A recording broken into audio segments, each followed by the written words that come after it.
Rafale യുദ്ധവിമാനങ്ങളുടെ ഭാഗങ്ങൾ ഇന്ത്യയിൽ നിർമ്മിക്കും. ഇത് സംബന്ധിച്ച കരാറിൽ ടാറ്റ ഗ്രൂപ്പും ഫ്രഞ്ച് കമ്പനിയായ ദസോ ഏവിയേഷനും ഒപ്പിട്ടിരിക്കുകയാണ്. ഹൈദരാബാദിലാണ് ഫാക്ടറി സജ്ജമാക്കുന്നത്. റഫാലിന്റെ ഫ്യൂസലേജ് അഥവാ ബോഡിയാണ് ഇന്ത്യയിൽ നിർമ്മിക്കുന്നത്. ഇന്ത്യക്കാർക്ക് ഏറെ പരിചിതമാണ് റഫാൽ വിമാനങ്ങൾ. പഹൽഗാം തീവ്രവാദി ആക്രമണത്തിന് മറുപടിയായി പാകിസ്ഥാനിലെ സൈനിക താവളങ്ങളും തീവ്രവാദ ക്യാമ്പുകളും ആക്രമിക്കാൻ ഇന്ത്യക്ക് കരുത്തു പകർന്നത് റഫാൽ യുദ്ധവിമാനങ്ങളായിരുന്നു.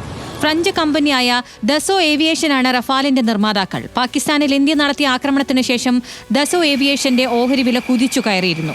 ഇന്ത്യയുടെ ഉപയോഗത്തിനും വിദേശത്തേക്കുള്ള കയറ്റുമതിയും ലക്ഷ്യമിട്ടാണ് ഇന്ത്യയിൽ ഉത്പാദന കേന്ദ്രം ആരംഭിക്കുന്നത്. റഫാലിന്റെ ഫ്യൂസലേജ് അഥവാ ബോഡിയാണ് ഇന്ത്യയിൽ നിർമ്മിക്കുന്നത്. ടാറ്റ അഡ്വാൻസ്ഡ് സിസ്റ്റം ലിമിറ്റഡും ദസോ ഏവിയേഷനും കരാറിൽ ഒപ്പിട്ടതായും ഇന്ത്യൻ വിമാന നിർമ്മാണ മേഖലയിൽ ഇത് വലിയ മാറ്റങ്ങൾക്ക് കാരണമാകുമെന്നും അധികൃതർ വാർത്താക്കുറിപ്പിൽ വ്യക്തമാക്കി.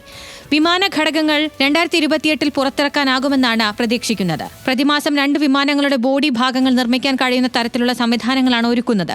റഫാലിന്റെ ഘടകങ്ങൾ ഫ്രാൻസിന് പുറത്ത് നിർമ്മിക്കുന്നത് ആദ്യമായാണ്. 2019 ഫ്രാൻസ് ആദ്യ റഫാൽ ഇന്ത്യക്ക് കൈമാറുന്നത്.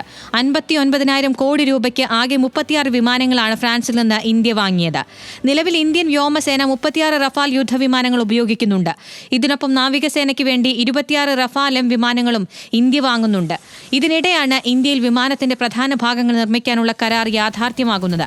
News desk, news Malayalam.